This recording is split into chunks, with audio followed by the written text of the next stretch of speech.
السلام عليكم ورحمة الله وبركاته. لو أنا تالتة ثانوي علمي أزهر، وأنا يعتبر مأجلة وفي كتير بيتقدم بس بيترفض عشان بعد امتحاناتي، وفي حد على دين وخلق وأنا حسابه على خير متقدم وقلنا له بعد امتحاناتي برضو. يعني المهم أنا حاسبة مجموعي إني لو قفلت هجيب في 70% كده. المهم أنا عايزة شخص زي كده طبعا، وعايز أكمل ومحتارة الصراحة جدا، وبابا رافض إنه أكمل عنده.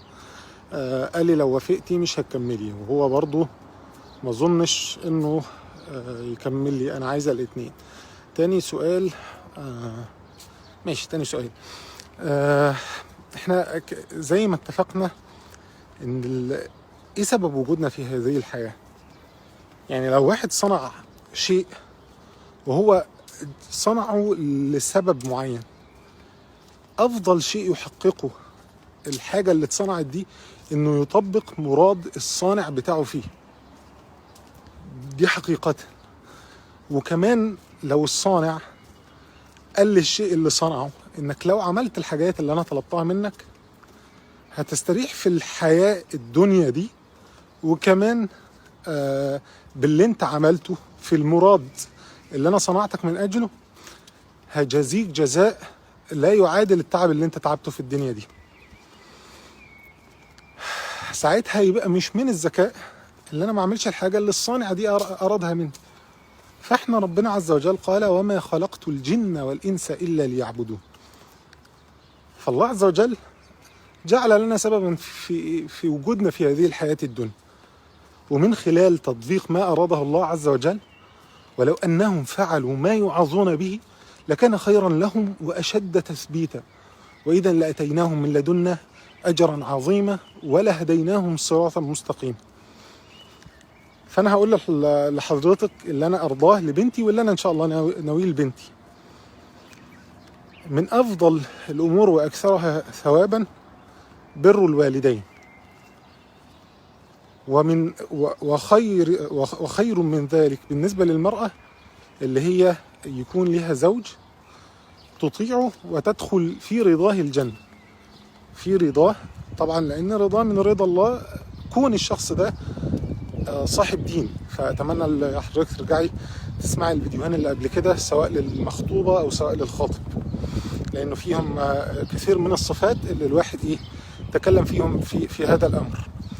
وذكرنا سلسلة وئام اللي هي للدكتور عبد الرحمن منصور، تقريبا 30 فيديو حضرتك ممكن تخلصيهم في أسبوعين مثلا، هذا اللي هو بيتكلم في الصفات أو الإعداد النفسي والعلمي للرجل والمرأة فيما يخص الزواج، وده مهم قوي. فأنا لو مكان حضرتك وهو ربنا عز وجل خير ما جعلني له في هذه الدنيا، اللي أنا أبر أبويا وأمي، واللي أنا كامرأة يبقى عندي زوج، واللي أنا أطيع الله عز وجل فيه فأدخل في رضاه الجنة، واللي ربنا عز وجل يرزقني وأبقى فيبقى ليا كثير جدا من الأمور اللي هي تجعل لي أثرا بعد الموت. فلو أنا هنصح حضرتك، لو وجدتي الشخص اللي احنا تكلمنا في الصفات الخاصة بيه، فحضرتك لا، توكلي على الله عز وجل واقبلي بده. اقبلي بده. هتقول لي بس انا عايز اكمل. هقول لحضرتك كملي ولو انتسابا. لو في الدنيا اللي احنا عايشين فيها دي بكمية الفتن اللي موجودة دي، حضرتك في السن ده استطعتي انك تغلقي الباب ده من اشر الابواب اللي موجودة في هذه الحياة دلوقتي، واللي سببها الاختلاط الغير محدود، الاختلاط الغير جائز. فاللي حضرتك يحصل لك يعني ساتسفاكشن من الحتة دي، ده أدعى وأيسر وأكثر بركة في اللي حضرتك ربنا عز وجل يوفقك في أي حاجة تانية دنيوية، سواء بقى دراسة أو غيرها. طبعا واحد يقول لي بس أنا هنشغل وي بتاع. سبحان الله. طبعا حضرتك هتنشغلي لأن يبقى في زوج وممكن يبقى في أولاد، ولكن البركة التي في الوقت ده لو حضرتك احتسبتيها هتلاقي اللي حضرتك بتنجزي خير مما ينجزه مثيلاتك ممن ليس لديهم زوج أو لديهم أطفال، لو احتسبتي ده. وفي حاجات لا تعوض. لو الشخص ده هو كويس فعليا وفي الصفات زي ما ذكرنا، فحضرتك تستخيري وتوافقي، ما تقوليش لا والله أنا هستنى واحد تاني. لا، لأن هو أصلا لو أنا بأطبق مراد الله عز وجل الذي خلقني في الدنيا دي، فده أدعى اللي ربنا عز وجل يرضى علي. فلو رضي علي الله عز وجل ييسر لي الأمور التانية اللي هي من إيه؟ من أمور الدنيا اللي هي يسيرة بقى، سواء تحقيق اللي أنا عايز بقى أدخل الجامعة والحاجات دي، وحضرتك ممكن تعمليها جدا بسهولة. وإحنا تكلمنا أصلا في المسألة دي، بل أنا عيالي مدخلهم زي هوم سكولينج، مش اللي هي المدارس الكبيرة، عشان أحافظ على ما تبقى عندهم من فطرة سليمة. فأنا لو ربنا كرمني والحمد لله أنا حد مرغب فيا وبيجي لي ناس، ما نقعدش نرفض خالص عشان الدراسة، وخاصة لو شخص صاحب دين وخلق لن يعوض، وممكن اللي يجي ما يجيش تاني، ممكن اللي يجي ما يجيش تاني. فلو حد كويس، لا حضرتك استخيري واستعيني بالله وتزوجي، وخلال الوقت ده والله حتى لو انا هاخد الجامعه اللي المفروض اخدها في 4 سنين هاخدها في 10 سنين، مش مهم. الجامعات اصلا يعني لا تقدم شيئا، يعني لا تقدم شيئا الا ما اجتهد فيه الانسان خارج الجامعه، وده شيء معروف. فانا ليه اضيع حاجه من اعظم ما ارضاه الله عز وجل الذي خلقني في هذه الحياه الدنيا عشان حاجه اصلا يعني انا اسف ممكن ما يبقاش لها لازمه خالص؟ فلا، انا لما كان حضرتك هعمل ده. ولكن لازم حضرتك تعرفي ان الناس حواليكي، انا طبعا على حسب المجتمع اللي حضرتك عايشه فيه، ممكن يقعد يقول لك يا بنتي وهتضيعي مستقبلك، وانت كان قدامك تعملي وتعملي. تعرفي اللي ده هيحصل، حضرتك تعرفي اللي ده هيحصل. ولكن لو حضرتك ثبتي وعارفه انت عملتي اللي عملتيه ليه، وهو تطبيق مراد الله عز وجل في حضرتك، ساعتها تثبتي وتقولي لهم لا اصل انا عملت كده عشان 1 2 3 4 5. ليه؟ لأنه سبحان الله يعني انت من اعظم الذنوب الذين يخببون المرأة على زوجها. تمام؟ اللي هو يقعد يقول لك وهو جاب لك الفقر وانت كنت احلى واحده وكان هيجي لك سيد ولو قعدتي، فتبقي عارفه وانت داخله اللي دي حاجات ممكن تحصل، فيبقى عندك من القوه زي عمة النبي صلى الله عليه وسلم كانت السيدة صفية، كانت لا هي عارفة هي بتعمل ايه في الحياة الدنيا دي، فعادي راحت قتلت مثلا يهودي لما كان هو هيتسلط إلى المسلمين. وده مهم قوي، مهم قوي. النبي صلى الله عليه وسلم قال والمرأة راعية في بيت زوجها ومسؤولة عن رعيته. فلا، لو حضرتك تاخدي نصيحتي، ودي إن شاء الله بقدر الله عز وجل اللي أنا هعمله بإذن الله لبنتي، ربنا لبناتي ان شاء الله ربنا يرزقهم الذريه الصالحه، اللي لو ربنا قدر واستطعت اللي انا ربنا عز وجل من عليهم بالزوج الصالح قبل ما يدخلوا الجامعه، هعمل كده يقينا بقدر الله عز وجل. ليه؟ تاني، ملاءه نفسيه، والانسان بيطبق ما اراده الله عز وجل، فذلك انا ادعى ان يرزقه الله عز وجل بالبركه والتوفيق وراحة النفس، وخاصة لو الشخص ده شخص كويس. لأن سبحان الله الزواج فيه من السكن اللي لو حد كويس 2 كويسين والله سبحان الله يعني هيخلي الحياة دي خير ما بعدها خير، وراحة نفسية ما بعدها راحة نفسية. ما حد موجود مع حضرتك بتطبقي معاه اللي حضرتك نفسك بتحلميه في الدنيا دي، بتطبقي معاه. وتاني، لو هو حد كويس لا تنتظري وبقولي له ان شاء الله يعني انا عايزه لما اتزوج ان شاء الله اللي انا انتهي من الجامعه، وحضرتك لما تتجوزي هو بقى في الشغل تحطي لنفسك وقت في زي ما بنقول في الكالندر، تدخلي جامعه انتساب تستطيعين ان انت تدرسي فيها من البيت، وتحطي وقت تدرسي فيه كل يوم بما لا يعاكس الواجب بتاعك كزوجة. ولكن تعرفي ان الناس ممكن تقول الحاجات دي الشيطان ممكن ينزغ بها، وخاصة لو انت اتخانقتي مع زوجك، وده شيء طبيعي جدا لان هي الحياة كده.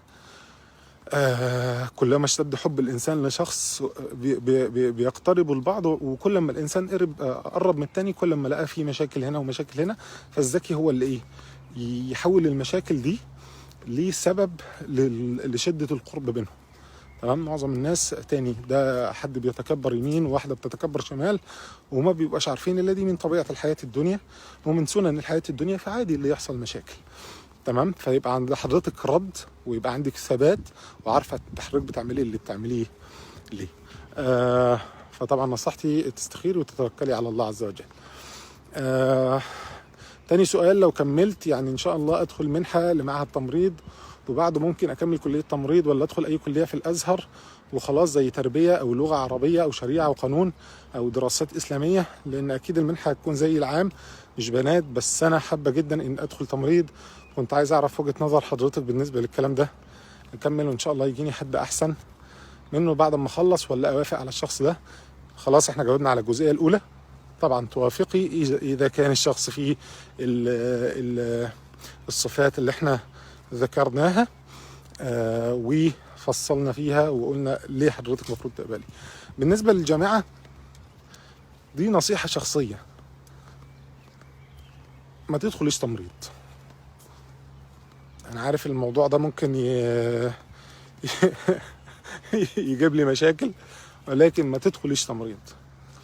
ودي انا اقولها وعارف اللي هي ممكن حد يمسكها عليا. انا لو واحد، انا رأيي الشخصي، لو واحد جه قال لي انا متقدم لحد في تمريض بقول له ما تقبلش. يعني ما بفكرش مرتين. يعني لو واحد جه قال لي انا اللي انا متقدم ليها في تمريض بقول له ما تقبلش. ليه؟ يعني دي انا بقول تاني ده رأيي الشخصي. فحضرتك ما تدخليش كلية تمريض رجاء يعني. ده اولا. ادخلي حاجة تنفعك بعد الزواج. ادخلي تربية، ادخلي لغة، ادخلي دراسات إسلامية، جميل جدا.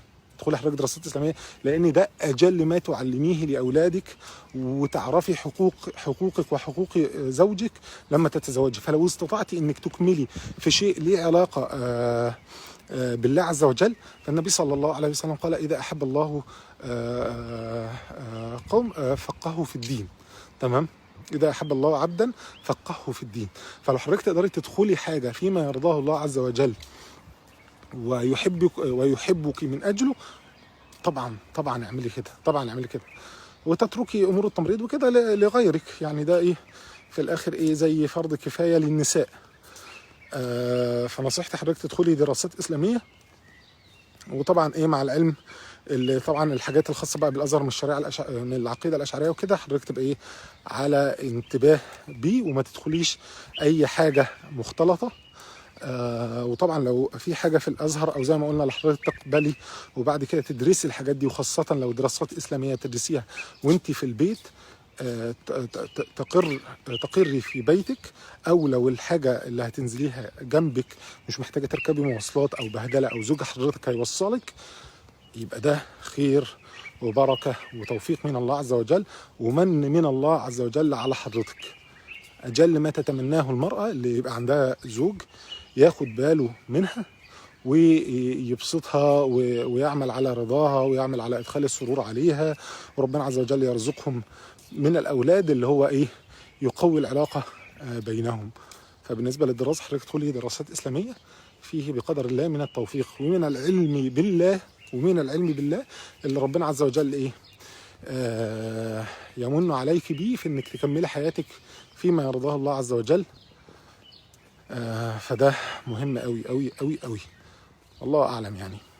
طبعا تاني دي ارائي الشخصيه بما عايشته في هذه الحياه واللي انا بقول للناس عليه، سواء في الزواج او اللي حضرتك تتزوجي بدري والدراسه، او سواء في الكليه اللي حضرتك ممكن تدخليها.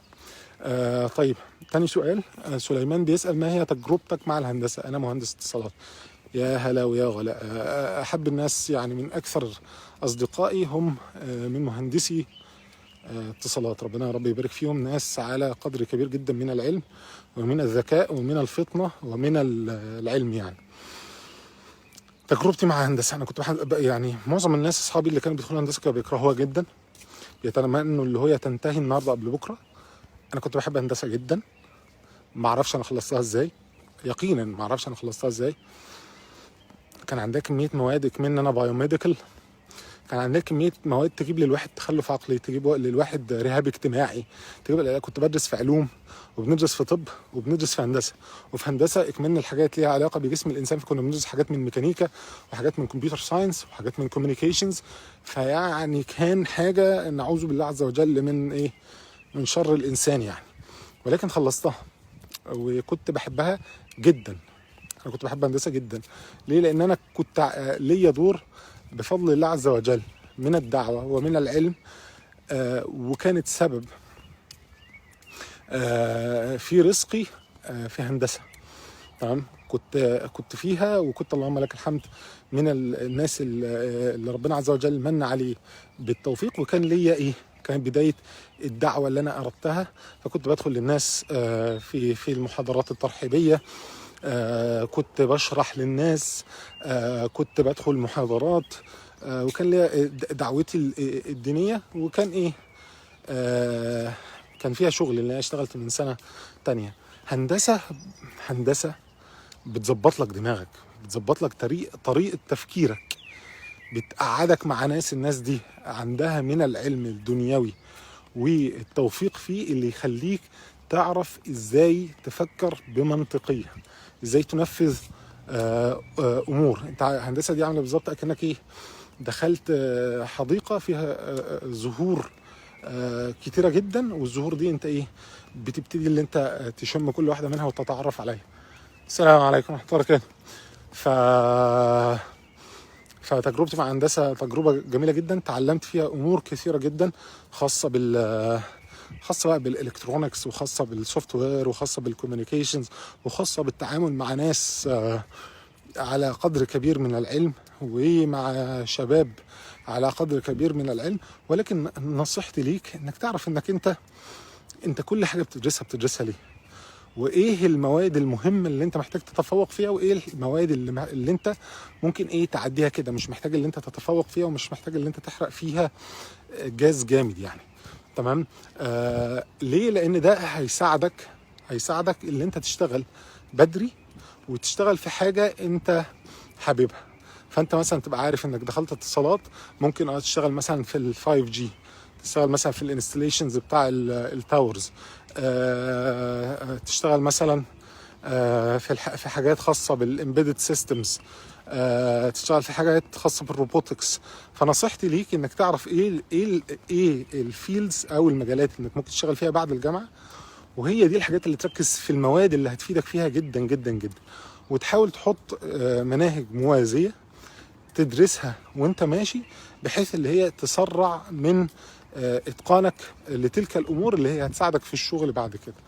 وحاول تنزل دايما شغل في الصيف، ما تقعدش فاضي. حاول تنزل تدريبات في المجال اللي انت فيه، ما لقيتش تدريبات في المجال اللي انت فيه، اعمل اي حاجة تشغل وقتك في وقت الصيف، فيبقى انت عندك مواد تتقابل مع من هو اقدم منك سنا، تعرف المجالات اللي ممكن تشتغل فيها، تعرف المواد اللي هتساعدك عشان تشتغل في الحاجات دي، وتركز فيها جدا. والباقي ممكن عادي تجيب فيه مقبول، ما تركزش خالص في اللي هو ايه التقدير والحاجات دي المهمه، ما تشيلش اي مواد، وتحسن نفسك فيه جدا. في الصيف تحاول تشتغل او تنزل تدريبات في المجال الخاص بيه. وتاني حاول تقابل ناس سبقتك في المجال، لان ناس كتيره بيدخل مثلا يبقى داخل هو يشتغل مثلا في فاليو او منتور جرافيكس مثلا، يشتغل في حاجه لها علاقه بالاوتونوموس درايفنج، فتبقى عارف ايه المجالات دي وازاي هتكبر فيها، وايه العلوم اللي انت محتاجها فيها، فتركز فيها جدا وتحاول ان انت تتطور فيها سريعا. هندسه هتقابل فيها ناس مجتهده، وهتقابل فيها ناس فيها لعبيه جدا. في ناس بياخدوا ال5 سنين في 10 سنين، وفي ناس بيقضوها صحوبيات وبنات في الجامعه. فانت ركز في طريقك، الوقت ده هيعدي بسرعه جدا، اسرع ما تتخيل. انا دلوقتي جامعه اتخرجت من 15 سنه، انا مش متخيل والله العظيم، ما متخيل اللي انا متخرج من 15 سنه وداخل الجامعه من 20 سنه، فاللي هو صباح الفل يعني. الواحد اقترب ان يقول اللي هو ايه، اللي هو بلغ 40 سنه، فايه يقول الدعاء بقى، فاهم بتاعه. فسبحان الله يعني الوقت بيعدي بسرعه جدا، فاستغله وحبها. حب هندسه تحبك. هندسه صعبه جدا، ولكن سبحان الله العلوم اللي فيها لو ركزت في الحاجات اللي هي مفيدة ليك هتلاقي ان انت بتتعلم امور كتيرة جدا هتساعدك في الحياة بعد كده بالتفكير المنطقي. انت عارف انت بتفكر في الحاجة ازاي. والله ربنا رزقك بعد كده اللي انت اشتغلت في حاجة لا تخص اتصالات، الجامعة هتظبطك تمام، لكن استعن بالله عز وجل كده. كفايه كده، لان انا دايما ببقى ماسك التليفون وايديا بتتعبني جدا بصراحه. فعايزين نلاقي حل اللي انا ايه بقى اركب حاجه هنا ولا بتاع ويبقى ماشي وشايف البتاع قدامي، بدل ما انا بمشي بتاع 20 دقيقه وانا ماسك البتاع قدامي. الله المستعان. السلام عليكم ورحمه الله وبركاته.